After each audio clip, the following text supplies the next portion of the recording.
여러분, 우리가 오늘 누가복음 7장을 들어가는데요. 여러분, 성경책을 한번 잘 보십시오. 특별한 경우가 아니라면 여러분의 성경책도 제 책과 비슷해서 이 6장의 뒷부분은 빨간색 글씨로 가득할 것이고, 오늘 본문이 7장 시작되는 부분은 거의 다 까만색 글씨로 돼 있을 겁니다. 예수님이 하신 말씀, 예수님이 가르치신 교훈은 보통 이게 빨간색으로 따로 표시하고요. 예수님이 직접 하신 말씀이 아니라 예수님이 등장하는 말씀 또는 예수님에 대한 말씀은 검은색 글씨로 되어 있습니다. 믿지 않는 사람들 중에 성경에 대해 이런 태도를 가진 경우들을 제가 종종 보았습니다. 즉, 성경 말씀을 다 받든지 다 거부하든지 하는 게 아니라 어떤 부분은 아주 높이 평가하고 잘 받아들여요. 근데 또 다른 부분은 그거와 달리 아주 심하게 거부감을 느끼고 싫어하는 겁니다. 자, 빨간색 글씨 부분과 검은색 글씨 부분 중에 어느 쪽을 주로 받아들일까요? 높이 평가하고? 생각보다 어려운 문제인가 봅니다. 빨간색 글씨 부분이죠. 가령 예를 들어 우리가 한 2주간 살펴본 6장 뒷부분을 한번 보십시오. 예수님의 교훈으로 쭉 묶여있는 부분인데 6장 20절 너희 가난한 자는 복이 있나니 하나님의 나라가 너희 것이며. 이런 말씀 좋아하는 안 믿는 사람들 많이 있습니다. 35절에 오직 너희는 원수를 사랑하고 선대하며 아무것도 바라지 말고 꾸어주라. 이것도 굉장히 높이 평가받고요. 31절에는 유명한 말씀이 있죠. 남에게 대접을 받고자 하는 대로 너희도 남을 대접하라. 아주 높은 수준의 하나님 나라 윤리를 말하고 있는 이런 교훈들을 좋게 여기고 인용하기도 합니다. 그러나 다른 부분, 검은색 글씨, 즉 예수님에 대해 말씀하는 부분은 심하게 거부하죠. 제가 볼 땐 이렇습니다. 예수님의 말씀은 받아들이는데 예수님은 거부하는 이런 모습인데요.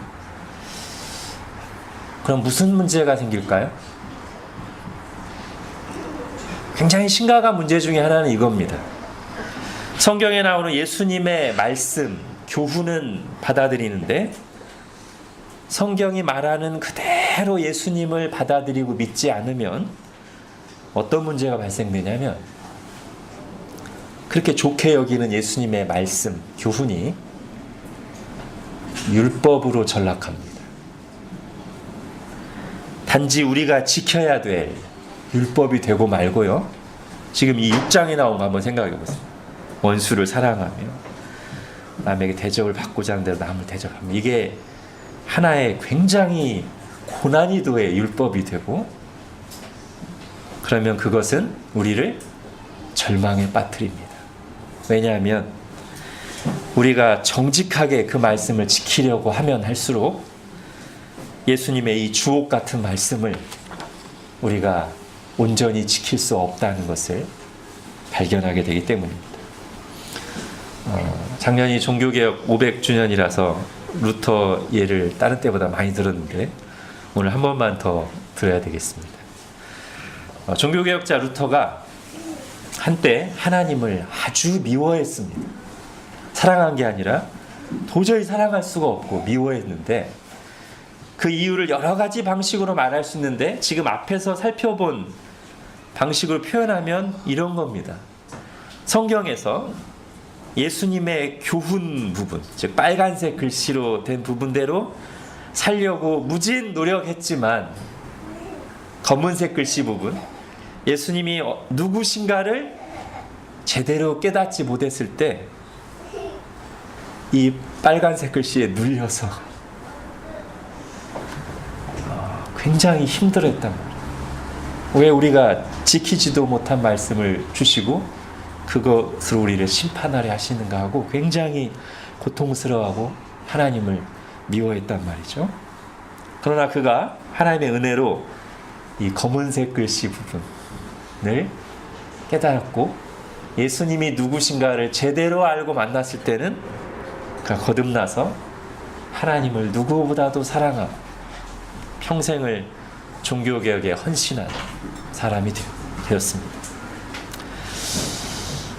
자, 오늘 본문을 지난 6장 말씀, 특히 6장 뒷부분 말씀이 뭐냐면, 마지막 말씀이 뭐냐면 예수님이 여러 교훈을 말씀하신 뒤에 이 말씀을 듣기만 하지 말고 실천하는 자가 되라 하셨는데, 그 말씀과 오늘 나오는 말씀을 잘 연결시켜서 균형을 잡는 것이 아주 중요합니다. 즉 예수님을 위대한 선생 내지는 모범으로만 보거나 예수님의 말씀을 우리가 지키고 따라야 할 교훈으로만 보는 게 아니라 오늘 백부장이 예수님과 그분의 말씀을 어떻게 믿고 어떻게 반응했는지, 그리고 그런 그 백부장의 믿음을 예수님이 어떻게 평가하셨는지를 같이 잘 봐야 우리의 신앙이 하나님이 원하시는 신앙이고 우리도 기쁨과 열매가 있는 신앙이 될 것입니다. 자, 우리 2절 3절을 다시 한번 보겠습니다. 오늘 7장 2절 3절. 백부장이 나오죠. 백부장이 사랑하는 종이 죽을 병에 걸렸고 마침 예수님이 소문을 듣고서 유대인 장로들을 보내서 고쳐달라고 하는 대목입니다. 여기 백부장은 누굽니까? 쉽게 말하면 100명의 부하를 거느린 장교고요. 로마의 군인입니다. 그런데 이 장교가 독특하다는 것을 금방 발견하게 되는데, 병들어 죽어가는 종을 살리려고 애쓰는 모습부터가 흔한 일이 아니에요. 당시 로마사에서 종들을 대하는 일반적인 태도를 우리가 생각한다면 그렇습니다. 당시 종들은, 특히 로마 헬라 사회 종들은 인격이라기보다는 재산으로 여겨졌죠. 특히 로마는 이 당시에도 검투사가 있었습니다. 글래디에이터가 있었어요. 뭐예요? 검투노예는 주인들을 즐겁게 하기 위해서 서로 죽이는 싸움을 싸워야 되는 그런 때입니다. 여기 사랑하는 종이라고 되어 있으니까 혹시라도 오해하거나 이상한 해석이 나올까봐 제가 원어로 말씀드리면, 여기 종은 헬라어로 둘로스입니다. 남성 단수예요. 그리고 여기서 사랑하는은 뭐 에로스나 그런 단어가 아니고요. 엔티모스, 이거는 남녀 간의 사랑을 의미하는 그런 단어가 아닙니다. 그래서 지금 어떤 백부장이 사랑하는 종은 썸 타는 관계가 아니고요. 그냥 이 인격이 출중한 이 백부장이 자기 하인을, 자기 노예를 굉장히 인격적으로 대하고 귀하게 여긴다는 것을 보여주는 겁니다.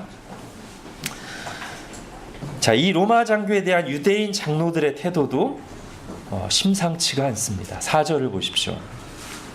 이에 그들, 즉 유대인 장로들이 예수께 나와 간절히 구하여 이르되, 이 일을 하시는 것이 이 사람, 이 백부장에게는 합당합니다.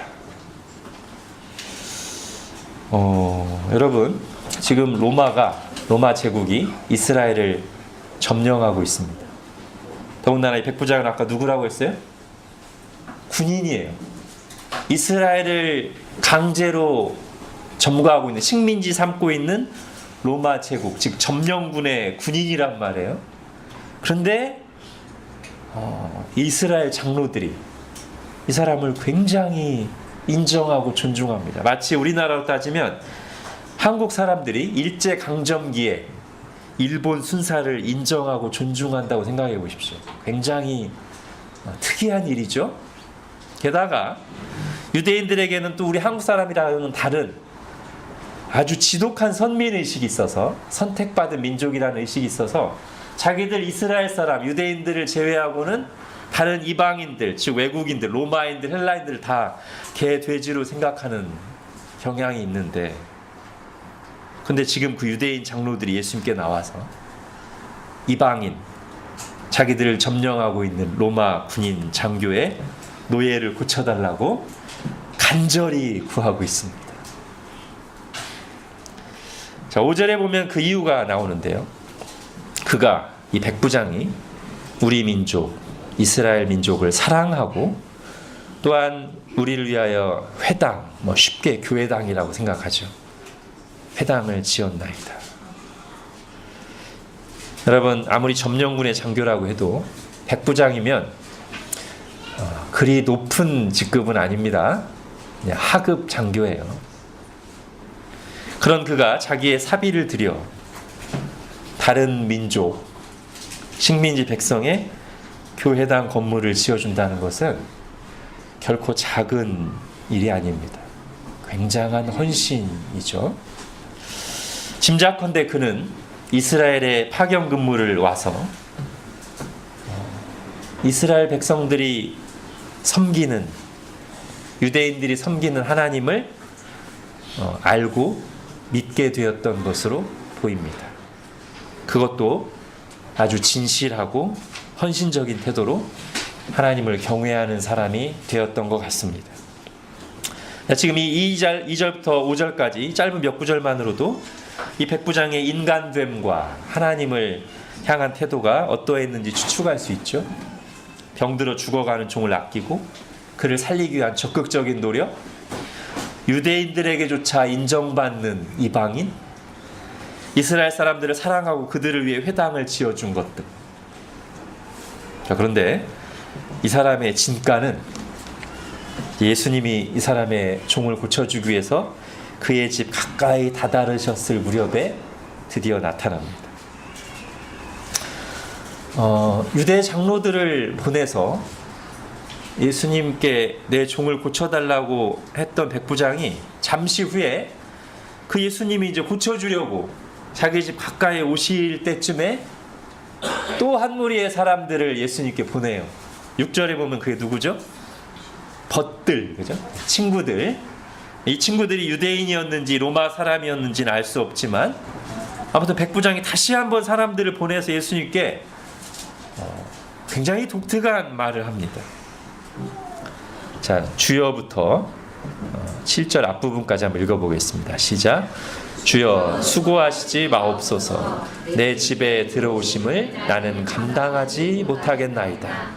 그러므로 내가 주께 나아가기도 감당하지 못할 줄을 알았나이다. 여기까지요. 예수님을 주여라고 부릅니다. 주여.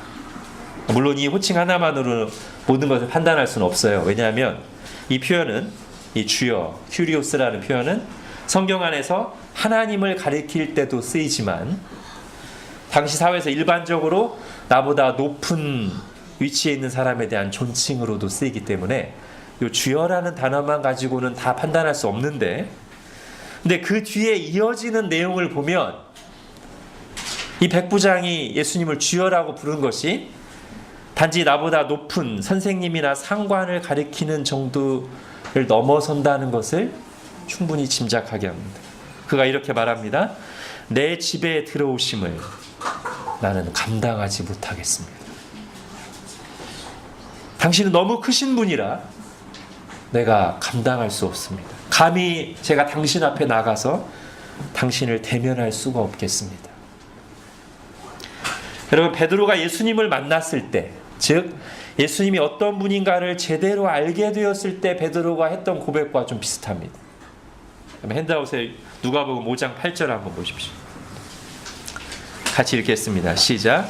시몬 베드로가 이를 보고 예수의 무릎 아래에 엎드려 이르되 주여, 나를 떠나소서, 나는 죄인이로소이다 하니. 예. 여기서도 이제 방금 전까지는 베드로가 선생님이라고 했다가 예수님의 놀라운 기적을 보고 나서 호칭이 바뀌고 주여, 그 뒤에 하는 말이 이 주여라는 단어의 무게를 느끼게 해주는 말인데, 나를 떠나소서, 나는 죄인입니다. 제가 당신을 대면하고 있을 수가 없습니다. 당신은 너무 크신 분이고 저는 감히 당신 앞에 설 수 없는 죄인입니다.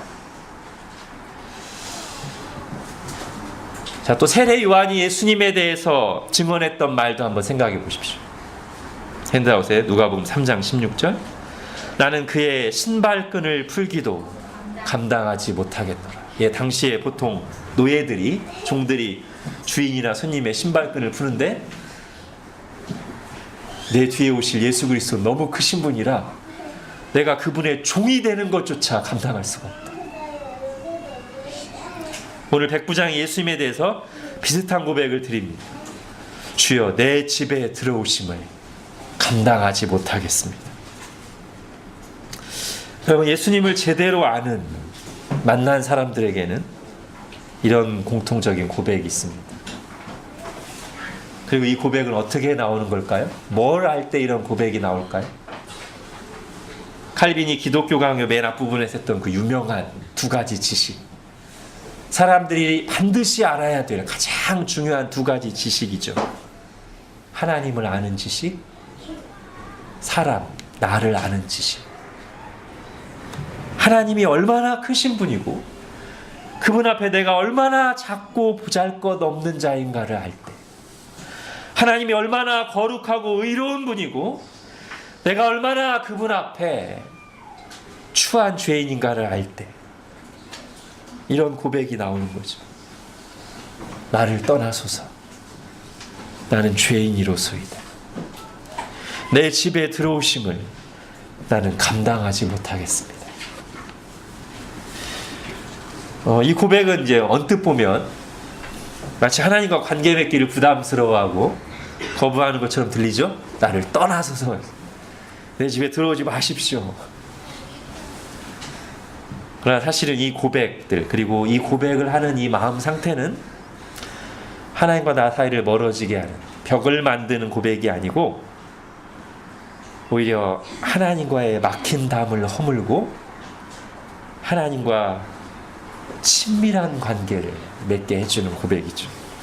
이 고백이 나오기 전까지 인간이 자리하고 있는 위치가 어디냐면, 마치 자기가 하나님과 대등한 것처럼 생각하고 교만하게 굴고 하나님과 그분의 말씀을 무시하고 대적하는 자리에 있었단 말이에요. 그리고 그것에 대해서 아무런 부담감을 느끼지 않고 있다가 하나님이 은혜를 주실 때 이런 고백이 나오는 거예요.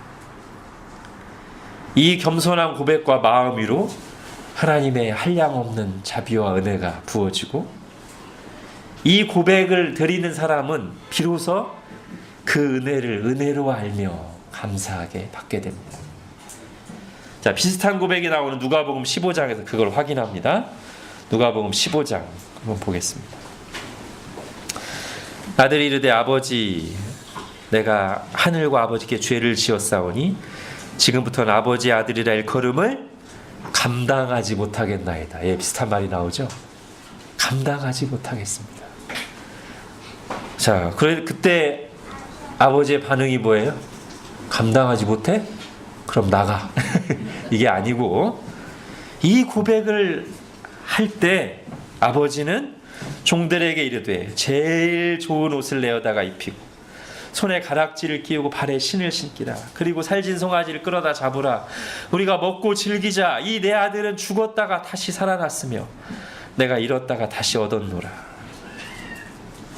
자, 이게 지금 21절과 24절이 매치되는 거예요. 이제는 내가 감히 하나님 앞에 서는 것을, 하나님의 아들이라 불리는 것을 감당하지 못하겠습니다라고 하는 이 고백, 이 마음 상태가 뭐냐면 죽었다가 다시 살아난 것이고 잃었다가 다시 회복된 상태란 말이죠. 하나님이 기뻐하시고 은혜를 주시는 자리에 다시 돌아온 것이란 말이죠.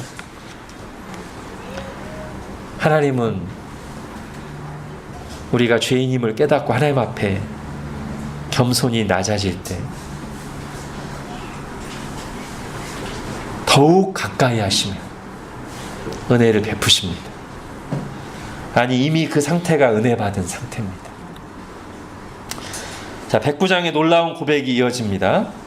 기껏 예수님을 보내 종을 고쳐달라고 하고서는 정작 예수님이 자기 집 가까이 오시자 다시 사람을 보내서 하는 말이 내 집에 들어오심을 감당하지 못하겠나이다 하고 예수님을 멈춰 세운 백부장이 드린 놀라운 기도가 무엇입니까?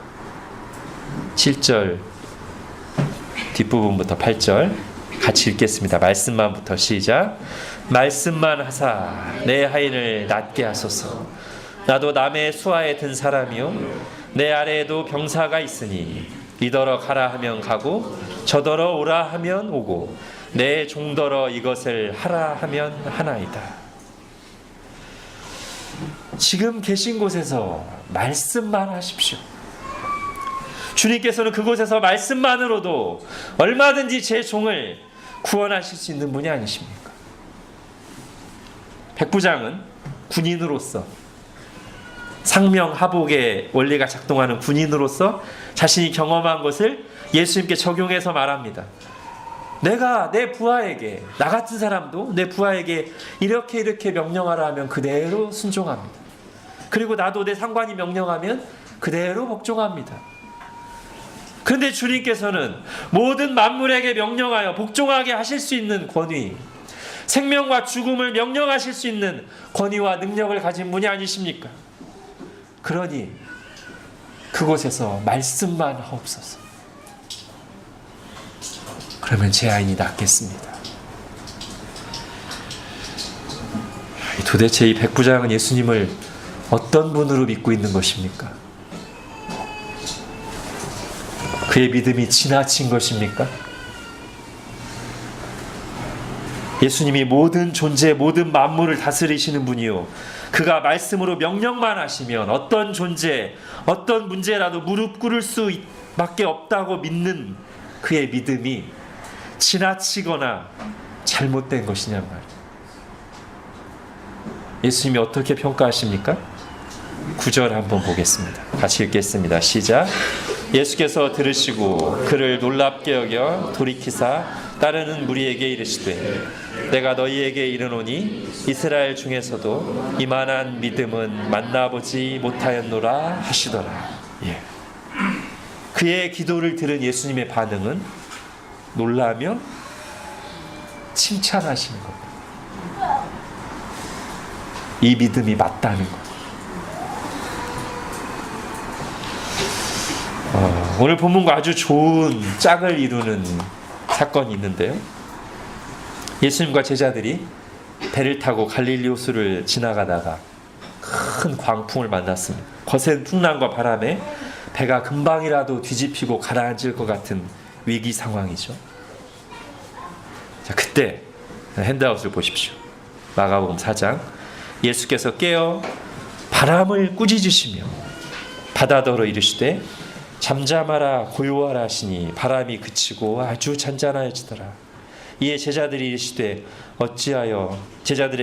어찌하여 이렇게 무서워하느냐, 너희가 어찌 믿음이 없느냐 하시니 그들이 심히 두려워하여 서로 말하되 그가 누구이기에 바람과 바다도 순종하는가 하였더라.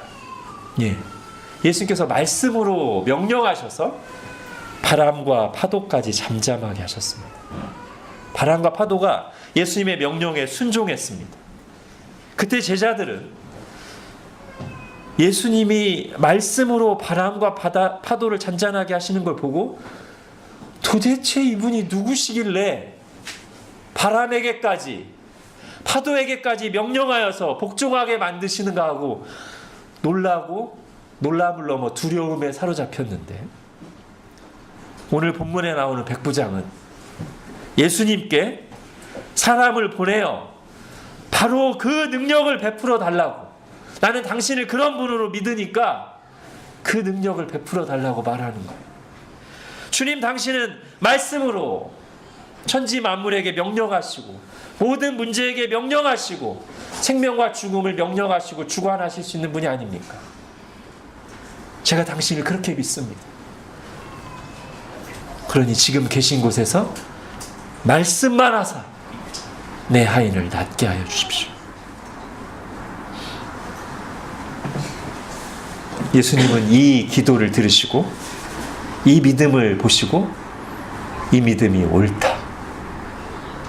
이스라엘도 마땅히 이런 믿음을 가져야 된다. 인정하신 겁니다. 여러분, 우리가 믿는 예수님, 우리가 믿는 하나님은 어떤 분입니까? 말씀으로 천지 만물을 창조하시고 지금도 그 말씀과 권능으로 만물을 붙들고 다스리시며 그 말씀으로 우리를 찾아오셔서 구원과 은혜와 능력을 베푸시는 분 아닙니까? 우리의 믿음의 기도를 들으시고 시공을 초월하여 권능과 은혜를 베푸시는 전능하시고 자비하시고 신실하신 하나님이 아닙니까? 어제나 오늘이나 영원토록 동일하신 분 아닙니까?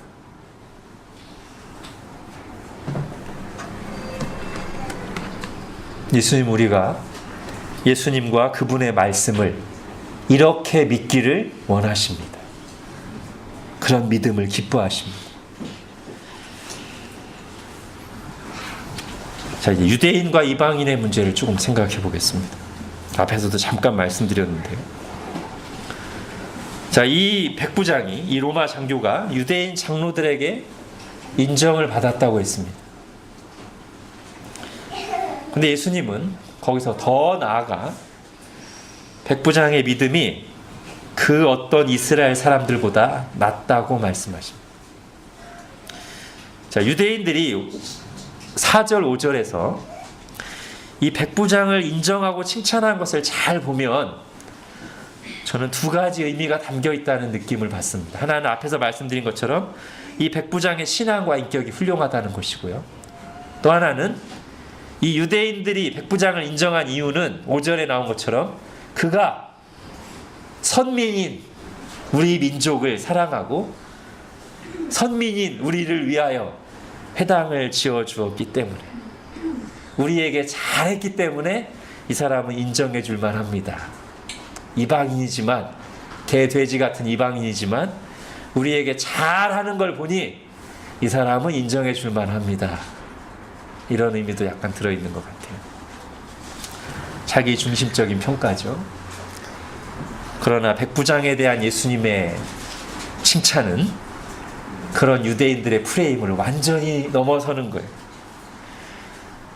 내가 너희에게 이르노니 이스라엘 중에서 이만한 믿음을 만나보지 못했다. 자, 너희들에게 잘해주었다고 해서 인정하는 것이냐? 아니, 그의 믿음이 그 어떤 이스라엘 사람들보다 낫다 말씀하시는 거예요. 여러분, 유대인의 나음이 무엇입니까? 하나님은 믿음을 원하십니다. 오늘날로 하면 교회에 오래 다닌 사람의 나음이 무엇입니까? 교회에서 직분을 맡고 있는 것의 나음이 무엇입니까? 그 자체로는 아무것도 아닙니다. 하나님은 믿음을 원하십니다. 예수 그리스도를 믿는 믿음, 하나님을 향한 실제적인 믿음을 원하시죠. 그 믿음은 오늘 백부장이 보여주는 믿음입니다. 내가 감히 이 크신 분 앞에 설 수 없는 죄인이라고 그걸 깨닫고 인정하는 믿음, 그리고 그분의 말씀은 모든 만물을 다스리고 생명과 죽음을 명하시고 그 어떤 문제도 복종하게 하시고 구원하시고 회복시킬 수 있는 말씀이라는 믿음, 그 믿음을 보시고 기뻐하십니다. 설교 시작할 때 제기했던 문제를 정리하고 설교를 마치겠습니다. 만일 예수님의 말씀이 우리가 지켜야 할 바른 교훈이기만 하다면 앞에서도 말했듯이 우리에게는 희망이 없습니다. 이런 말로 바꿔서 표현할 수도 있습니다. 만일 예수님이 우리에게 바른 길을 가르치시고 요구하기만 하는 분이라면 우리에겐 희망이 없습니다. 우리에게 희망이 있는 것은 예수님이 바른 길을 가르치기만 하러 오신 게 아니라 그렇게 사는데 실패한 죄인들을 구원하러 오셨기 때문입니다. 단지 교훈을 주시는 분이 아니라 생명을 주시는 분이시기 때문입니다. 그분의 말씀이 바른 길만 가르쳐주는 말씀이 아니라 그렇게 살지 못하는 자들을 용서하고 변화시키고 생명을 주는 능력의 말씀이기 때문입니다. 우리가 말씀 앞으로 나오는 것은 예수님의 말씀이 우리가 순종해야 될 높은 차원의 하나님 나라 윤리를 가르쳐주기만 하는 게 아니라 병든 자를 일으키고 영적으로 죽은 자를 살리고 죄인을 회개하게 하고 우리의 모든 죄를 용서하고 구원하고 변화시키는 능력이 있다고 믿기 때문입니다. 예수님을 그렇게 믿는, 예수님의 말씀을 그렇게 믿는 것을 기뻐하시며 능력을 베푸십니다. 하나님이 우리에게 선물로 주시는 우리를 구원에 이르게 하는 믿음은 그런 믿음입니다. 기도하겠습니다.